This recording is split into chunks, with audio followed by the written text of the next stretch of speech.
Hello বন্ধুরা, আজকে চলে আসলাম ক্লাস 10 অঙ্কের উপপাদ্যের সাজেশান নিয়ে।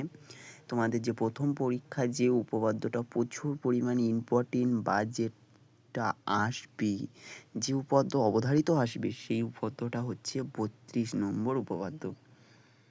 সেটা হচ্ছে দেখো, এই হচ্ছে উপপাদ্য 32। প্রচুর পরিমাণে ইম্পর্টেন্ট, এবছর অবশ্যই আসবে। তোমাদের পাঠ্য বইয়ে আছে 59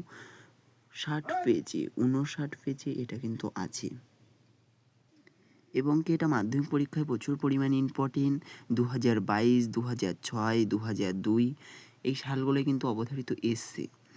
তাই এটা কিন্তু তোমাদের প্রথম পরীক্ষায় অবধারিত পড়বে। সেই উপপাদ্যটা 59 পেজে আছে, একবার পড়ে নেওয়া যাক উপপাদ্যটা হলো এটা: প্রমাণ করো ব্যাস নয় এরূপ কোনো জ্যা এর ওপরে বৃত্তের কোনো কেন্দ্র থেকে লম্ব অঙ্কন হলে ওই লম্ব জ্যাকে সমদ্বিখণ্ডিত করে। এটি হচ্ছে এই উপপাদ্য। আজ এই পর্যন্ত।